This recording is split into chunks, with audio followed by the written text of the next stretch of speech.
ശബരിമലക്ക് പോകുന്ന ഒരു പോലീസുകാരൻ താടി വെക്കുന്നത് പോലെ ഒരു മുസ്ലിം പെൺകുട്ടി എപ്പോഴും അവരുടെ തല അന്യരിൽ നിന്ന് മറച്ചിരിക്കണം എന്നത് ഇസ്ലാമിക വ്യവസ്ഥയാണ് ലംഘിക്കുന്നത്. മറ്റ് നിരവധി കോടതികളും വിദ്യാഭ്യാസ സ്ഥാപനങ്ങൾക്ക് അവരുടെ യൂണിഫോം നിശ്ചയിക്കാനുള്ള അധികാരമുണ്ട്. ജനങ്ങൾക്ക് മനസ്സിലാവുന്ന കാര്യം എന്താ വെച്ച് കഴിഞ്ഞാൽ വർഗീയത ഉണ്ടാക്കാനുള്ളൊരു പരിപാടിയാണ്. ഈ റോഡിന്റെ കാര്യത്തിൽ ശ്രദ്ധിക്കാൻ പറ്റാത്ത സർക്കാർ എങ്ങനെയാണ് നമ്മുടെ ഈ നാടിന്റെ കാര്യങ്ങൾ നോക്കുക? അവര് പിന്നെയും മൂന്നാം ഭരണം വേണമെന്ന് പറയുന്നുണ്ട്. എവിടുന്നാണ് മൂന്നാം ഭരണം? അത് ജനങ്ങൾ കൂടി കൊടുക്കണ്ടേ? അതല്ലേ ഏത് വഴിക്കടെ പോയാലും അവിടെ തിരക്കാണ്, എങ്ങനെ പോയാലും അവിടെ തിരക്കാണ്. അപ്പോൾ ഈ ഒന്നാമത്തെ കാര്യം എന്താ വെച്ച് കഴിഞ്ഞാൽ ഒന്നാമത്തെ ട്രാഫിക്കിൻ്റെ ഒരു നിയമം എനിക്ക് ആർക്കും പാലിക്കാൻ കഴിയില്ല. അതാണ് സംഭവം. അപ്പോൾ ഏതൊരു വണ്ടിയായാലും ഏതൊരു ക്ഷമാശീലമില്ല നമ്മുടെ മലയാളികൾ.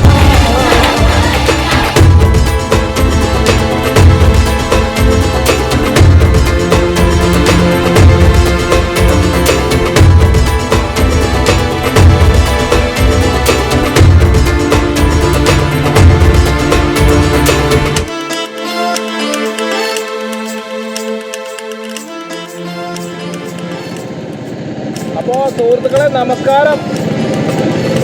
അപ്പോൾ ഇതൊക്കെയാണ് നമ്മുടെ കേരളത്തിൽ നടന്നുകൊണ്ടിരിക്കുന്നത്. എന്തൊക്കെയാണ് എന്നുള്ളത് നമ്മൾ പ്രത്യേകിച്ച് പറയേണ്ട ആവശ്യമില്ല.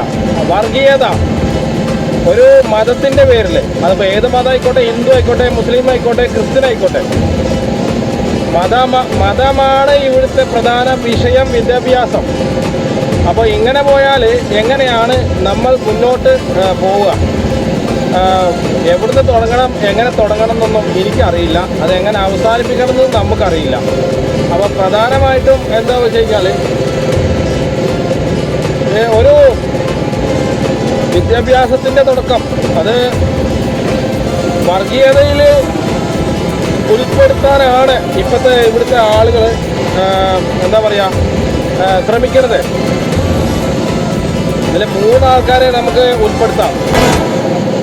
അതായത് ഒന്നാമത് ശിവൻകുട്ടി മുതലെടുപ്പ് നടത്തുവാനുള്ള ശ്രമങ്ങൾ ആരുടെ ഭാഗത്തുനിന്നും ഉണ്ടാകാൻ വേണ്ടി പാടില്ല. ഈ വിഷയത്തിൽ സർക്കാർ നിയമപരമായി ചെയ്യേണ്ട എല്ലാ കാര്യങ്ങളും ചെയ്യും. വിദ്യാർത്ഥികളുടെ ഭാവിയാണ് ഗവൺമെന്റിനെ സംബന്ധിച്ചിടത്തോളം പ്രധാനം. എന്ന് മാത്രമല്ല, ഇപ്പോ അവിടെ പ്രശ്നം ചർച്ച ചെയ്ത് പരിഹാരം കണ്ടെത്തി കഴിഞ്ഞു. ഇനി പരിഹാരം കണ്ടെത്തി കഴിഞ്ഞതിന് ശേഷവും വീണ്ടും പ്രകോപനം ഉണ്ടാക്കുന്നതിന് വേണ്ടി പത്രസമ്മേളനം നടത്തിയത് ഉചിതമായിട്ടുള്ള മാർഗം അല്ല. ഗവൺമെന്റിന്റെ ഭാഗം അതുകൊണ്ട് തന്നെയാണ് ഇന്ന് വിശദീകരിക്കുന്നതിന് വേണ്ടി തീരുമാനിച്ചിട്ടുള്ളത്. ഇന്നലെ തന്നെ പറഞ്ഞു, മാനേജ്മെന്റും കോളേജിന്റെ ഭരണാധികാരികളും കുട്ടിയുടെ അച്ഛനും അതുപോലെ തന്നെ മറ്റു ബന്ധുക്കളുമായി ചർച്ച ചെയ്ത് കുട്ടിയെ അവിടുത്തെ നിയമം അനുസരിച്ച് യൂണിഫോമിനെ സംബന്ധിച്ചിടത്തോളം ആ സ്കൂളിന്റെ നിയമം അനുസരിച്ചുകൊണ്ട് അവിടെ ക്ലാസ്സിൽ കയറ്റാൻ വേണ്ടി തീരുമാനിച്ചു. അതോടെ പ്രശ്നം തീർന്നു. ആ പ്രശ്നം തീർന്നതിന് ശേഷം ഞാൻ നേരത്തെ ഇവിടെ സൂചിപ്പിച്ചതുപോലെ ഗവൺമെന്റിനെയും മന്ത്രിയെയും അതുപോലെ തന്നെ വിദ്യാഭ്യാസ വകുപ്പിനെയൊക്കെ തന്നെ ഒരു അടിസ്ഥാനവും നിയമപരമായി ബന്ധമില്ലാത്തതും ബലമില്ലാത്തതുമായിട്ടുള്ള കാര്യങ്ങൾ പറഞ്ഞുകൊണ്ട് വിമർശനം നടത്തുക എന്ന് പറഞ്ഞാൽ അത് ബോധപൂർവം പ്രശ്നത്തെ രാഷ്ട്രീയവൽക്കരിച്ച് നിലനിർത്തിക്കൊണ്ടു പോകുന്നതിന് വേണ്ടിയാണ്. ആ രാഷ്ട്രീയവൽക്കരിച്ച് നിലനിർത്തിക്കൊണ്ടു പോകുന്ന കാര്യത്തിൽ ഉള്ള സപ്പോർട്ട് കൊടുക്കുന്നതിന് വേണ്ടി ആ മാനേജ്മെന്റും തയ്യാറായി എന്നുള്ള കാര്യമാണ് സൂചിപ്പിക്കാൻ ഉള്ളത്. എയ്ഡഡ് മാനേജ്മെന്റിന്റെ ന്യായമായ കാര്യങ്ങളെ സംബന്ധിച്ചിടത്തോളം ഏത് അവസരത്തിലും പരിഹാരം കാണുന്നതിന് വേണ്ടി തയ്യാറാണ്. പക്ഷേ ഏതെങ്കിലും പ്രത്യേക സമൂഹമാണെന്ന് പറഞ്ഞുകൊണ്ട് ഞങ്ങൾക്ക് ഈ നിയമമൊന്നും ബാധകമല്ല, ഞങ്ങൾ ഇതിനെല്ലാം എതിർക്കുമെന്ന് പറഞ്ഞാൽ അതൊന്നും അംഗീകരിക്കുന്നതിന് വേണ്ടി ഞങ്ങൾ തയ്യാറല്ല. മറ്റൊരു കാര്യം, പിന്നെ രണ്ടാമത്തത് മീഡിയ, മൂന്നാമത്തത് ആ കുട്ടിയുടെ പിതാവ്. കാരണം ഇതിപ്പോ പറയേണ്ട ആവശ്യം, അപ്പോൾ ഇവിടെ നമ്മുടെ ഈ ആനക്കട്ടി റോഡ് പഴയതിനേക്കാളും കൂടുതൽ ഒന്നും കൂടി മെച്ചപ്പെട്ടിട്ടുണ്ട്. അതായത് ആളുകളുടെ ശാപം കൊണ്ട് പ്രാക്കൊണ്ട് ആണ് തോന്നുന്നുണ്ട് ഇവിടെ കുണ്ടുകുഴിയൊക്കെ ഒന്ന് ഒഴിവാക്കിയിട്ട് അത്ര കുഴപ്പമില്ലാത്ത രീതിയിൽ പോവാം. ഇതൊക്കെ കണ്ണിൽ പൊടിയിടുക എന്ന് പറഞ്ഞ പോലെയാണ്. അപ്പോൾ ഞാൻ ഇവിടേക്ക് വന്നിട്ട് കുറേ ആയി. അപ്പോൾ എന്നാലും ചില ഭാഗത്തൊക്കെ ഭയങ്കര കുണ്ടും കൂടി തന്നെയാണ്. അപ്പോൾ ഈ റോഡിൻ്റെ കാര്യത്തിൽ ശ്രദ്ധിക്കാൻ പറ്റാത്ത സർക്കാർ എങ്ങനെയാണ് നമ്മുടെ ഈ നാടിൻ്റെ കാര്യങ്ങൾ നോക്കുക? അവർ പിന്നെയും മൂന്നാം ഭരണം വേണമെന്ന് പറയുന്നുണ്ട്. എവിടുന്നാണ് മൂന്നാം ഭരണം? അത് ജനങ്ങൾ കൂടി കൊടുക്കണ്ടേ? അതല്ലേ ഇപ്പോൾ മൂന്നാം ഭരണത്തിൻ്റെ പ്രത്യേകത. അപ്പോൾ മതമാണ് ഈ ലോകത്തിലെ, ഈ നാട്ടിലെ ഏറ്റവും വലിയ പ്രശ്നം എന്ന് പറഞ്ഞത്. കാരണം ഇപ്പോൾ നമ്മളിപ്പോൾ ചെറിയൊരു കാര്യം പറയാം. ഇപ്പോൾ നമ്മളിപ്പോൾ ഒരു ഫേസ്ബുക്ക് പേജ് ഉണ്ടാക്കുക, അല്ലെങ്കിൽ ഒരു ഇൻസ്റ്റാഗ്രാം ID ഉണ്ടാക്കുക, അല്ലെങ്കിൽ നമ്മളിപ്പോൾ യൂട്യൂബിലൊരു ചാനൽ തുടങ്ങുക. നമ്മുടെ ഇഷ്ടത്തിന് ഉണ്ടാക്കാൻ കഴിയുമോ? ഇപ്പോൾ എൻ്റെ ഇഷ്ടത്തിന് എനിക്കൊരു ചാനലോ അല്ലെങ്കിൽ ഒരു ഇൻസ്റ്റാഗ്രാമോ ഒരു ഫേസ്ബുക്ക് ID ഉണ്ടാക്കാൻ കഴിയുമോ? പറ്റില്ല. അപ്പോൾ അവർ കൊടുത്ത, അതായത് ആ പ്ലാറ്റ്ഫോം, ആ മെറ്റ അല്ലെങ്കിൽ യൂട്യൂബ് കൊടുത്ത പ്ലാറ്റ്ഫോം ഉണ്ട്, അതിൽ കുറേ ആപ്ലിക്കേഷൻ ഉണ്ട്. ആ ആപ്ലിക്കേഷനിൽ നമ്മൾ അവർ പറയുന്നത് പോലെ ഫിൽ ചെയ്താൽ മാത്രമാണ് നമുക്ക് ഒരു ID ക്രിയേറ്റ് ചെയ്യാൻ കഴിയുള്ളൂ. അല്ലാതെ എൻ്റെ ഇഷ്ടത്തിന് എനിക്കൊരു ID ക്രിയേറ്റ് ചെയ്യാൻ കഴിയുമോ? കഴിയില്ല, സാധിക്കില്ല. അവർ പിടിച്ച് പുറത്താക്കും. പിന്നെ നമുക്ക് അത് യൂസ് ചെയ്യാൻ കഴിയില്ല. വേറെ ഒരു മെയിലായാലും വേറൊരു ID ആയാലും നമുക്ക് യൂസ് ചെയ്യാൻ കഴിയില്ല. ഇപ്പോഴത്തെ കാലഘട്ടം കൂടി ഒന്ന് മാറ്റപ്പെടുത്തിയിരുന്നു എല്ലാ പ്ലാറ്റ്ഫോമും. അപ്പോൾ ഈ കുട്ടി ഇത്രയും കാലം ഇല്ലാത്ത ഒരു രീതിയാണ് ഇപ്പോൾ ആ സ്കൂളിനോട് കാണിച്ചിട്ടുള്ളത്. ഇപ്പോൾ CBSE സ്കൂൾ എന്ന് പറഞ്ഞാൽ നമുക്കൊക്കെ അറിയുന്ന കാര്യമാണ്. നമ്മളിപ്പോൾ പ്രത്യേകിച്ച് ഇങ്ങനെ ഓരോന്ന് എടുത്തു പറയേണ്ട ആവശ്യമില്ല. അപ്പോൾ ഈ കുട്ടി ഇത്രയും കാലം ഇല്ലാത്ത രീതിയിൽ പെട്ടെന്നൊരു ദിവസം ഹിജാബ് വസ്ത്രം ധരിച്ച് വന്നു എന്ന് പറഞ്ഞപ്പോൾ അത് വലിയൊരു എന്താ പറയുക, ഒരു പ്രശ്നം തന്നെയാണത്. കാരണം അവിടെ ബാക്കി എത്രയോ സ്കൂൾ കുട്ടികൾ പഠിക്കുന്നുണ്ട്. ഇവർക്ക് ആർക്കും ഇല്ലാത്ത ഒരു എന്താ പറയുക, തോന്നിയവാസം എന്നും കൂടി പറയാൻ വേണമെങ്കിൽ. അപ്പം അത് പെട്ടെന്ന് തോന്നിയപ്പോൾ സ്കൂൾ മാനേജ്മെൻറ്റ് എന്താണ് പറഞ്ഞത്? ഇവിടെ ഈ സ്കൂളിൻ്റെ രീതി, ഈ സ്കൂളിൻ്റെ നിയമങ്ങൾ പാലിച്ച് തീർച്ചയായിട്ടും വരികയാണെങ്കിൽ ഞങ്ങൾ ഇവിടെ പൂർണ്ണമായ വിദ്യാഭ്യാസം കൊടുക്കാം എന്നാണ് പറഞ്ഞത്. ഇപ്പം നമ്മളൊരു ആശുപത്രി പോയി എന്ന് കരുതാം. ഒരാശുപത്രി പോയി കഴിഞ്ഞാൽ നമ്മൾ അവിടുത്തെ റൂൾസ് കാര്യങ്ങളൊക്കെ അനുവദിച്ച് അല്ലേ നമ്മളവിടെ നിൽക്കാറ്. അല്ലാതെ നമ്മൾ ഡോക്ടറാവാൻ ശ്രമിക്കുമോ? നമ്മൾ രോഗിയല്ലേ. അപ്പോൾ രോഗീനെ ശുശ്രൂഷിക്കേണ്ട കടമ ഡോക്ടർമാരും നഴ്സുമാർക്കുമാണ്. അപ്പോൾ അവർ ഇൻസ്ട്രക്ഷൻ തരുന്നത് പോലെയല്ലേ നമുക്ക് നിൽക്കാൻ വഴിയുള്ളൂ. അപ്പോൾ നമ്മൾക്ക് എല്ലാതും അറിയാം, നമുക്ക് ഏതൊക്കെ രീതിയിൽ എന്തൊക്കെ ചെയ്യണം എന്നും അറിയാം. ഇപ്പോൾ റോഡിൻ്റെ കാര്യം പറയണ്ടോ? വേണ്ട. റോഡിൻ്റെ കാര്യം പറഞ്ഞാൽ ചിലവർക്ക് പിടിക്കില്ല. അപ്പോൾ എങ്ങനെ റോഡിലൂടെ ലൈൻ ട്രാഫിക് തെറ്റിക്കാതെ എങ്ങനെ വാഹനം ഓടിക്കണമെന്ന് ഇവിടെ ഡ്രൈവിംഗ് ചെയ്യുന്ന ആൾക്കാർക്ക് അറിയാം. പക്ഷേ മനഃപൂർവ്വം തെറ്റിച്ചിട്ട് വേറെയുള്ള വണ്ടികളിൽ കൊണ്ടുപോയി തട്ടാനും മുട്ടാനും സൈഡ് വരുത്താനും എന്നിട്ട് വലിയ പട്ടി ഷോ കാണിക്കാനൊക്കെ ഒരുപാട് ആളുകൾ നമ്മുടെ ഇടയിലുണ്ട്. അതിപ്പോൾ എങ്ങനെ വെച്ച് കഴിഞ്ഞാൽ ചിലപ്പോൾ വേറെ എന്തെങ്കിലും അതാവും, അല്ലാതെ എന്താ ഇനി പറയാം. അപ്പോൾ പ്രത്യേകിച്ച് ഇതിൽ ജനങ്ങൾക്ക് മനസ്സിലാവുന്ന കാര്യം എന്താ വെച്ച് കഴിഞ്ഞാൽ വർഗീയത ഉണ്ടാക്കാനുള്ളൊരു പരിപാടിയാണ്. അല്ലാതെ ഇതിപ്പോൾ ഒന്നിപ്പോൾ എന്തോ ഒരു ഉസ്താദോ അങ്ങനെ എന്തൊക്കെ ഒരു കാര്യം പറയണ്ടായി, അത് നിങ്ങൾ കേട്ടിട്ടുണ്ടാവും. നമ്മൾ പ്രത്യേകിച്ച് എടുത്ത് പറയണ്ട. എന്നാൽ ഞാൻ മൂപ്പര് സമ്മതിക്കുന്ന കുറേ കാര്യങ്ങളുണ്ട്. അതായത് മദ്യപിക്കുന്ന മുസ്ലിങ്ങളുണ്ട്, മദ്യപിക്കാത്ത മുസ്ലിങ്ങളുണ്ട്, അതേപോലെ ഇഷ്ടത്തിന് നടക്കുന്ന മുസ്ലിങ്ങളുണ്ട്, അതായത് ഈ മക്കന തട്ടം ഇടാത്ത സ്ത്രീകളുണ്ട്, ഇടുന്നവരുണ്ട്. അപ്പോൾ എല്ലാത്തിലും എല്ലാ ഇതുണ്ട്, ഇല്ലാത്തവരുണ്ട്, ഉള്ളവരുണ്ട്. അപ്പോൾ ഇത് ശരിക്കും പറഞ്ഞാൽ ഈ ആ കുട്ടിക്ക് തോന്നിയ, അപ്പോൾ അയാൾ പറയണേ പെട്ടെന്ന് ഇതിങ്ങനെ തോന്നാനുള്ള കാരണം മതഗ്രന്ഥം പഠിച്ചിട്ടുണ്ടാവും, അല്ലെങ്കിൽ പെട്ടെന്ന് തോന്നിയതാവും. അതുകൊണ്ടായിരിക്കും ആ കുട്ടി അങ്ങനെ പോയത്. ഇത്രയും കാലം ഇല്ലാത്ത ഒരു സ്വഭാവം പെട്ടെന്ന് അങ്ങോട്ട് വരും. പക്ഷെ അതിന് മാനസികാവസ്ഥ എന്ന് പറയാം. അപ്പോൾ ശരിക്കും പറഞ്ഞാൽ ഇതൊരു വർഗീയത കൊണ്ടുവരാനുള്ളൊരു കാര്യം തന്നെയാണ് ഇതിൽ കാണുന്നത്. പക്ഷെ അത് കേരളത്തിൽ എന്തായാലും നടക്കില്ല. കേരളത്തിലിപ്പോൾ വർഗീയതയും കൊണ്ട് ഒരു കാര്യമില്ല. കാരണം നമ്മളൊക്കെ പെരുന്നാളാകുമ്പോൾ അടുത്ത വീട്ടിൽ നിന്ന് ബിരിയാണി കഴിക്കണതും ക്രിസ്മസ് ആകുമ്പോൾ നമുക്ക് കേക്കും കാര്യങ്ങളും ഒക്കെ നമുക്ക് തരുന്നതും, അതേപോലെ ഓണത്തിന് നമ്മൾ പായസവും സദ്യയും ഒക്കെ കഴിക്കണൊരു കൊച്ചു കേരളം കൂടിയാണ്. അപ്പോൾ ശരിക്കും പറയുകയാണെങ്കിൽ ഇവിടെ വർഗീയതയും കൊണ്ട് ഒരു പ്രയോജനമില്ല. അതാണ് ഇന്ന് പ്രത്യേകിച്ച് മനസ്സിലാക്കേണ്ട കാര്യം. അപ്പോൾ നല്ല വാഹന ഗതാഗത കുരുക്കാണ്. എനിക്ക് ഈ ഗതാഗത കുരുക്ക് പറയുമ്പോൾ എനിക്ക് ഭയങ്കര ഇഷ്ടമാണ്. പ്രത്യേകിച്ച് കാര്യമൊന്നുമില്ല, എന്നിരുന്നാലും നമ്മൾ പറയാം. അപ്പോൾ ഇതിൽ ശരിക്കും പറഞ്ഞാൽ ഇപ്പോൾ സ്കൂളിൻ്റെ കാര്യം തന്നെ പറയുകയാണെങ്കിൽ റോഡിൻ്റെ ഇൻസ്ട്രക്ഷൻ നോക്കാതെ ആണ് വാഹനം ഓടിക്കുന്നത്. അതായത് വേഗത, ധൃതി, പെട്ടെന്ന് അവിടെ എത്തണം എന്നുള്ളൊരു മുന്നൊരുക്കം എന്നുകൂടി പറയാം. അപ്പോൾ നമ്മളിപ്പോൾ ശ്രദ്ധിക്കേണ്ടത് ഇപ്പോൾ ശരിക്കും പറഞ്ഞാൽ ആളുകളെയാണ്. കാരണം അവർക്കാണ് ശ്രദ്ധയില്ലായ്മ, ഡ്രൈവർമാർക്കല്ല. കാരണം സമയത്തിന് എത്തേണ്ട ബസ്സുകൾ, സമയത്തിന് എത്തേണ്ട ഒരുപാട് വാഹനങ്ങളുണ്ട് ഈ റോഡിൽ. പക്ഷേ അതൊന്നും അവർക്ക് അറിയേണ്ട ആവശ്യമേ ഇല്ല.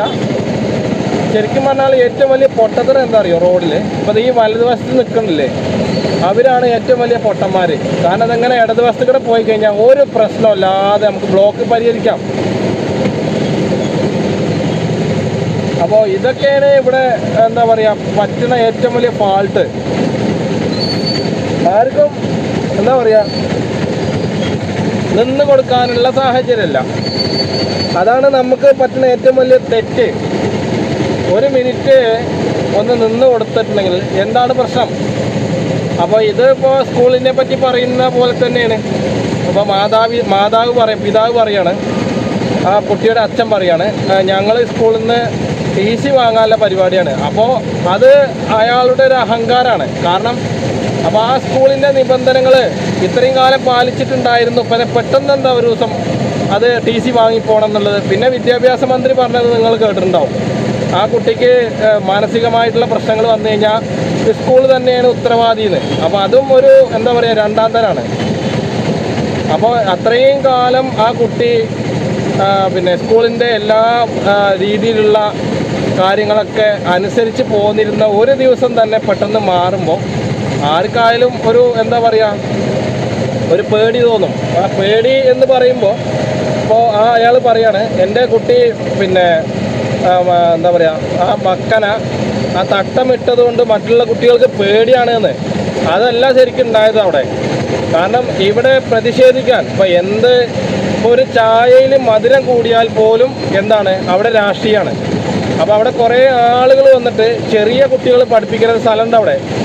അപ്പോൾ ഇതിൻ്റെ ഇടയിലേക്ക് പോയിട്ടാണ് അവർ ബഹളം ഉണ്ടാക്കിയത്. അപ്പോൾ ആ കുട്ടികൾ അവിടെ പേടിച്ചു എന്നാണ് ആ പ്രിൻസിപ്പാൾ പറഞ്ഞിട്ടുള്ളത്.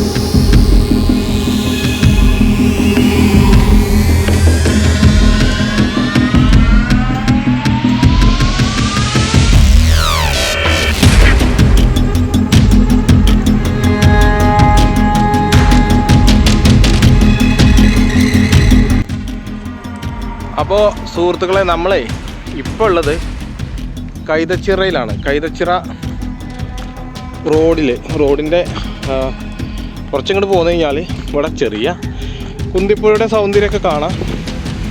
പുഴയൊക്കെ ഒരുപാട് മാറിപ്പോയി. അപ്പോൾ ഇവിടെ നിന്ന് ശരിക്കും പറഞ്ഞാൽ ഇത് ഒരു വലിയ ഗ്രൗണ്ടാണ്. ഇവിടെ ആദ്യമൊക്കെ കുട്ടികൾ ക്രിക്കറ്റ് കളി, ഫുട്ബോളൊക്കെ ഉണ്ടായിരുന്നു. ഇപ്പോൾ സ്പോർട്സിനോട് ആർക്കും താല്പര്യമില്ല. ഇവിടെ ആളുകൾ കുളിക്കാനും അതേപോലെ ബൈക്കുകളൊക്കെ മേയുണ്ട്. അപ്പോൾ നല്ല രസമാണ് ഇവിടെ നോക്കാൻ. നല്ലൊരു ഭംഗിയാണ്. ഇവിടുന്ന് ഇങ്ങനെ ഇരുന്നിട്ട് നമുക്ക് നമ്മുടേതായ ചിന്തകളിൽ ഇങ്ങനെ ആസ്വദിക്കാം. നല്ലൊരു എന്താ പറയാ. അപ്പോൾ നമ്മളിപ്പോൾ ഉള്ളത് പിന്നെ കുന്തിപ്പുഴ തന്നെ, കുന്തിപ്പുഴയിൽ തന്നെയാണ്. അപ്പോൾ അവിടുന്ന് നേരെ കൈതച്ചെറുക്കാണ് ഓട്ടം കിട്ടിയത്. കൈതച്ചെറിന്ന് പിന്നെ അവിടുന്ന് കുറച്ച് എന്താ പറയുക പുഴയുടെ ഭംഗിയൊക്കെ ഒന്ന് കണ്ട് അത്ര വലിയ അത് ആദ്യമൊക്കെ ഒരുപാട് നല്ല ഭംഗിയുള്ളൊരു സ്ഥലമായിരുന്നു. ആ കുന്നിൻ്റെ മുകളിൽ നിന്ന് നോക്കിയാൽ നല്ല രസമായിരുന്നു കാണാൻ. ഇപ്പം അത്ര ഭംഗി പോരാ, കാരണം എന്തൊക്കെ പോലെ തോന്നുകയെന്ന് പറയില്ലേ, അപ്പോൾ അതേപോലെ. അപ്പോൾ നേരെ നമ്മൾ പിന്നെ അവിടുന്ന് തിരിച്ചു വരുമ്പോൾ ഇവിടെ ബൈപ്പാസ് വഴി ആണ് വന്നത്. ആ ബൈപ്പാസ് വഴി എന്ന് പറയുമ്പോൾ ഒരുപാട് വാഹനങ്ങൾ നമ്മുടെ ഈ കോടതിപ്പടി ജംഗ്ഷനിലും എന്താ പറയുക നെല്ലിപ്പുഴയിലും അല്ലെങ്കിൽ ബസ് സ്റ്റാൻഡിൻ്റെ അവിടെയൊക്കെ ബ്ലോക്ക് പെട്ട് കിടക്കാറുണ്ട്. അപ്പോൾ അവർക്ക് കറക്റ്റായിട്ട് വഴി പറഞ്ഞു കൊടുക്കുകയാണെങ്കിൽ തീർച്ചയായിട്ടും അവർ പകുതി ബ്ലോക്കിൽ പെടാതെ കാറ്, ബൈക്ക്, വലിയ വാഹനങ്ങൾ എന്തായാലും അവിടെ പോവില്ല. അപ്പോൾ അവർക്ക് ഒരു ഇൻസ്ട്രക്ഷൻ കൊടുക്കുകയാണെങ്കിൽ തീർച്ചയായിട്ടും നമുക്ക് പകുതി ബ്ലോക്ക് കുറയ്ക്കാം. അതേപോലെ തന്നെ കോടതിപ്പടിയിലെ 1-ാം മൈലിൽ നിന്ന് വരുന്ന വാഹനങ്ങളൊക്കെ പകുതി വഴി തിരിച്ചു വിട്ടാൽ തന്നെ നമുക്ക് പരമാവധി എന്താ പറയുക ഒരു ട്രാഫിക്കിൻ്റെ ഒരു പിന്നെ ഗതാഗതക്കുരുക്ക് നമുക്ക് വളരെ കമ്മിയായിട്ട് കിട്ടും. അപ്പോൾ ഇതൊക്കെയാണ് ഇപ്പോഴത്തെ പ്രശ്നം. അപ്പോൾ വരുമ്പോൾ ബൈപ്പാസിലൂടെയാണ് വന്നത്. ഒരുപാട് വാഹനങ്ങളൊക്കെ വരുന്നും പോകണമുണ്ട്. അപ്പോൾ നല്ല രസമായിരുന്നു എന്ന് കൂടി പറയാം. അപ്പോൾ രസത്തിൻ്റെ കാര്യം പോട്ടെ. അപ്പോൾ പിന്നെ പ്രശ്നങ്ങൾ വന്നുകൊണ്ടേ ഇരിക്കുകയാണ് നമുക്ക് ഓരോ ദിവസവും. അതായത് ഈ സർക്കാർ വന്നതിന് ശേഷം പ്രശ്നങ്ങൾ കൂടിയിട്ടുള്ളൂ. അത് മെല്ലെ മെല്ലെ ഇങ്ങനെ വന്നുകൊണ്ടേ ഇരിക്കുകയാണ്. അപ്പോൾ പ്രധാനമായിട്ട് എന്താ വെച്ച് കഴിഞ്ഞാൽ വർഗീയത തന്നെയാണ്. അത് ഇതാരൊക്കെയാണ് എന്തൊക്കെയാണ് ചെയ്യുന്നതെന്ന് നമുക്കൊക്കെ അറിയണ കാര്യം തന്നെയാണ്. പക്ഷേ അതൊക്കെ ഓരോ ശ്രദ്ധിക്കേണ്ട കാര്യം ജനങ്ങൾക്ക് തന്നെയാണ്. ജനങ്ങളാണ് നമ്മുടെ ഏറ്റവും വലിയ ശക്തി. അത് അറിയാനുള്ള ബോധം ഇവർക്ക് ആർക്കും ഇല്ല. അപ്പോൾ നമുക്ക് ഡീസൽ അടിക്കണം. കാര്യമായിട്ട് ഡീസൽ അടിക്കുക പറഞ്ഞു കഴിഞ്ഞാൽ ശരിക്കും പറഞ്ഞാൽ എന്താ പറയുക അടിക്കാം. എണ്ണക്കൊക്കെ നല്ല വിലയുണ്ട്.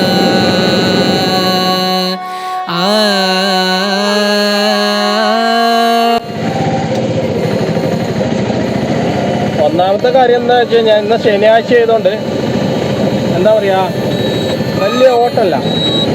അപ്പോൾ ഓട്ടം ഉണ്ടെങ്കിൽ നമുക്ക് എണ്ണ അടിച്ച് മടുക്കും. അപ്പോൾ ഇതാണ് സംഭവം. അപ്പോൾ അവിടെ കുന്തിപ്പുഴയിൽ നിന്ന് മൈലാമാടൻ റോട്ടിലേക്ക് തിരിയുമ്പോൾ ഒരാൾ പോലും നിന്ന് തരുന്നില്ല കേട്ടോ. നിന്ന് തരുന്നില്ല പറഞ്ഞു കഴിഞ്ഞാൽ അവർ നിർത്താനുള്ള ഒരു ക്ഷമ കാണിക്കുന്നില്ല. ഇതൊക്കെയാണ് നമ്മുടെ റോഡിൽ പറ്റുന്ന ഏറ്റവും വലിയ എന്താ പറയുക അപകടവും തെറ്റും. ആ വൃത്തിയോട്ടവനെ. അപ്പോൾ ശരിക്കും പറഞ്ഞാൽ ഒന്ന് നിന്ന് കൊടുക്കുക, ഒരു എന്താ പറയുക ഒരു പരിഗണന ഇല്ല ശരിക്കും. അപ്പോൾ ഇതിനൊക്കെ എന്താണ് നമ്മൾ ഉത്തരം പറയുക, അല്ല എന്താണ് ഇതിനൊക്കെ ഒരു പറയാതെ ഒരു എന്താ പറയുക ഒരു എത്തുമണി കിട്ടാത്തൊരവസ്ഥയാണ് ശരിക്കും പറഞ്ഞാൽ. അപ്പോൾ നമ്മളിപ്പോൾ ഏത് വഴിക്കടെ പോയാലും അവിടെ തിരക്കാണ്, എങ്ങനെ പോയാലും അവിടെ തിരക്കാണ്. അപ്പോൾ ഈ ഒന്നാമത്തെ കാര്യം എന്താ വെച്ച് കഴിഞ്ഞാൽ പിന്നെ ഒന്നാമത്തെ ട്രാഫിക്കിൻ്റെ ഒരു നിയമം എനിക്ക് ആർക്കും പാലിക്കാൻ കഴിയില്ല ശരിക്കും. അതാണ് സംഭവം. അപ്പോൾ ഏതൊരു വണ്ടിയായാലും ക്ഷമാശീലം ഇല്ല നമ്മുടെ മലയാളികൾക്ക്. ക്ഷമാശീലം ഉണ്ടെങ്കിൽ മാത്രമാണ് എന്താവുള്ളൂ നമുക്ക് എവിടെയും മുന്നോട്ട് പോകാൻ ഉള്ളൊരു ആർജവം ഉണ്ടാവുള്ളൂ. പൊതുവേ എന്താ വെച്ച് കഴിഞ്ഞാൽ എല്ലാവർക്കും വേഗത എന്ന് മാത്രമാണ് ശരിക്കും. അപ്പോൾ ഇവിടെ ഈ കോടതിപ്പടിയിൽ നമ്മളിപ്പോൾ സ്ഥിരം കാണുന്ന ഒരു കാഴ്ച തന്നെയാണ്. ഒന്നാമത് എന്താ വെച്ച് കഴിഞ്ഞാൽ ഇപ്പോൾ ഒരാൾ കാണുന്നുണ്ട്. അപ്പോൾ ഈ വാഹനങ്ങൾ പോകുമ്പോൾ ഡോറ് തുറന്നിട്ടിട്ടൊക്കെയാണ് ഇതിൻ്റെ പരിപാടി. അപ്പോൾ ഇതൊക്കെ നമ്മൾ പരമാവധി ശ്രദ്ധിക്കുകയാണെങ്കിൽ തീർച്ചയായിട്ടും നമുക്ക് ട്രാഫിക്കിൻ്റെ കുറച്ച് ബ്ലോക്കും കാര്യങ്ങളൊക്കെ നമുക്ക് ശ്രദ്ധിക്കാം. ഒക്കെ എന്താ പറയുക അപ്പോൾ ഞാനാദ്യം പറഞ്ഞ പോലെ ആളുകളെ നമ്മൾ പരമാവധി ശ്രദ്ധിക്കണം. ആളുകളെ ശ്രദ്ധിച്ചിട്ടില്ലെങ്കിൽ നമുക്ക് പണി കിട്ടും. അപ്പോൾ ഒന്നാമത്തെ ആളുകൾക്ക് ശ്രദ്ധയില്ല, പൊതുജനങ്ങൾക്ക് ഒരു ശ്രദ്ധയില്ല. റോഡിലായാലും വേണ്ട, എവിടെയായാലും വേണ്ട. അപ്പോൾ പിന്നെ എങ്ങനെയാണ് ഈ പ്രസ്ഥാനം മുന്നോട്ട് പോവുക? അപ്പോൾ പറഞ്ഞ് അവസാനിപ്പിക്കാം.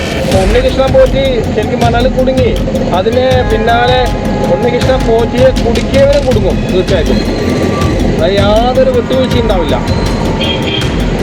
അപ്പോൾ ഉണ്ണികൃഷ്ണൻ പോറ്റി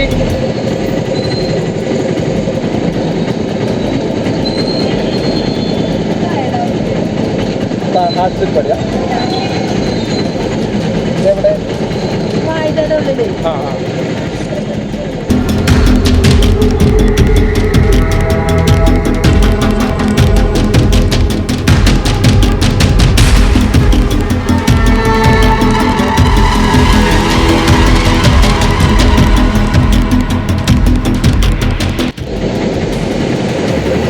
അവിടുന്ന് നമ്മൾ കോടതിപ്പടിയിൽ നിന്ന് ഇങ്ങോട്ട് വരുമ്പോൾ അത്ര വലിയ ബ്ലോക്ക് ഉണ്ടായിരുന്നില്ല. പക്ഷേ ഇവിടെ ടൗൺ ഭാഗത്ത് എത്തിയപ്പോൾ നല്ല ബ്ലോക്കായിരുന്നു. നല്ല ബ്ലോക്ക് പറഞ്ഞാൽ ആമ ഏഴയില്ലേ അതേപോലെയുള്ള ബ്ലോക്കായിരുന്നു. അപ്പോൾ എന്താണ് ഈ വൈകുന്നേരത്ത് മാത്രം അങ്ങനെ ഒരു തിരക്ക് എന്ന് ആലോചിക്കുന്നത്? അത് നമ്മുടെ റോഡിൻ്റെ പ്രശ്നമല്ല, നമ്മുടെ ട്രാഫിക്കിൻ്റെ പ്രശ്നമല്ല, നമ്മുടെ മനസ്സിലിരിപ്പ് ശരിയല്ല. അതാണ് ശരിക്കും പറഞ്ഞാൽ. അപ്പോൾ ആർക്കും വിട്ടുകൊടുക്കാൻ വയ്യാറില്ല. അപ്പോൾ ഈ ഹിജാബ് പ്രശ്നം പോലെ തന്നെ ഇതിന് മുന്നേ നമ്മൾ കണ്ടിട്ടുണ്ടായിരുന്നു, കേട്ടിട്ടുണ്ടായിരുന്നു. അപ്പോൾ ഒരു പോലീസിൻ്റെ സേനയിൽ താടി വെക്കണം എന്നുള്ളൊരു കാര്യം അവർ ഉന്നയിച്ചിട്ട് അതിനെക്കുറിച്ചിട്ട് നമുക്ക് ഇനി പ്രത്യേകം പറയേണ്ട ആവശ്യമില്ല. അപ്പോൾ നമ്മുടെ കേരളത്തിലെ ജനങ്ങൾ ഒന്നും മറന്നിട്ടില്ല, ഒന്നും മറക്കൂല. പക്ഷെ എന്നാലും എന്താ അറിയോ, മണ്ടന്മാരാണ് കേരളത്തിലെ ജനങ്ങൾ, മൊത്തം മണ്ടന്മാരാണ്. അതല്ലേ ഇപ്പോൾ ഈ കേരളം ഇങ്ങനെ പോയിക്കൊണ്ടിരിക്കുന്നത്.